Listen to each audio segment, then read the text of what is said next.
শিক্ষাবর্ষ 2026-এর এইচএসসি পরীক্ষার্থী বর্তমান শিক্ষাবর্ষে 2025 সালের পর এহসানুল হক মিলনের সকল ত্রুটিযুক্ত সিদ্ধান্তের কারণে সবথেকে বড় ভুক্তভোগী হচ্ছে এইচএসসি 2026 ব্যাচ।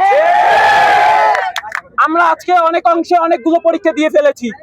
এই পরীক্ষাগুলো দেওয়ার পর আজকে আমরা ধৈর্য না রাখতে পেরে আজকে বরিশালের সকল শিক্ষার্থী, সকল কলেজ, সর্বস্তরের জনগণ, সর্বস্তরের সবাই মিলে আজকের আমাদের এই মানববন্ধন।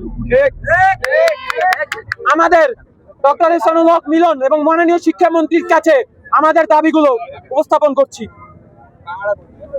আমরা পরীক্ষা স্বাভাবিক আবহাওয়া এবং শরীর সুস্থ পরিবেশে নিতে চাই। আবারও বলছি, আমরা অটোপাস চাই না, আমরা সিলেবাসও সংক্ষিপ্ত করতে চাই না, কিন্তু আমরা সঠিক অবকাঠামো চাই। প্রশ্নপত্রের অযৌক্তিক মানদণ্ড রাখা যাবে না, প্রশ্ন সঠিকভাবে করতে হবে। দীর্ঘ 8 বছর পর আমাদের এই পূর্ণ সিলেবাসে পরীক্ষা হচ্ছে, এমন সিলেবাস ধরাই দিয়েছে এইচএসসি না বিসিএস প্রশ্ন সেইটাই আমরা বুঝি না।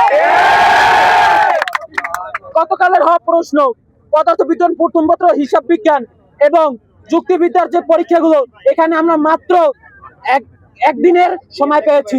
এই একদিনের সময়ের মধ্যে এই সকল বিষয়ের প্রস্তুতি নেওয়া কোনোভাবেই সম্ভব না। তা আমাদের কাছে এক ধরনের শারীরিক ও মানসিক নির্যাতন। যদি কারণবশত এইচএসসি পরীক্ষার্থীদের অনুপস্থিত থাকা সকল শিক্ষার্থীর পরীক্ষা পূর্ণ পরীক্ষা হিসাবে নিতে হবে। কোন শিক্ষার্থী ফেল করলে রেজাল্টের 2 মাসের মধ্যে আবার তাকে পূর্ণ পরীক্ষার ব্যবস্থা করতে হবে। না হয় তার খাতা আবার পূর্ণ বিবেচনা করতে হবে যদি সে সঠিক কারণ দেখাতে পারে। এইচএসসি 2026-এর উপর মানবিক শারীরিকভাবে যে নির্যাতন করা হয়েছে তার জন্য এহসানুল হক মিলনকে প্রকাশ্যে জবাবদিহিতা দিতে হবে এবং এইচএসসি 2026-এর যুক্তিযুক্ত সকল দাবি মেনে নিতে হবে। গতকাল রাত্রে আমাদের পোল্ট্রি মুরগি বলে অপমানিত করা হয়েছে, অথচ আমরা এই 3 শেষের শিক্ষা জাতির মেরুদণ্ড, আমরা নাকি জাতির মেরুদণ্ড। আমরা তার কাছে প্রশ্ন রেখে যাব, আমরা যদি মেরুদণ্ড হই তাহলে আমরা কিভাবে পোল্ট্রি মুরগি হই?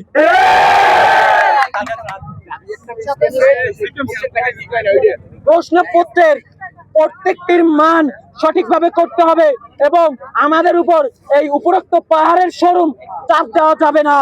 আমরা এরূপ চাপ নিতে অপারক মাননীয় শিক্ষামন্ত্রী।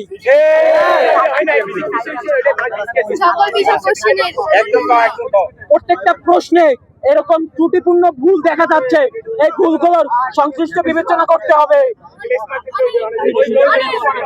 এ বাদেও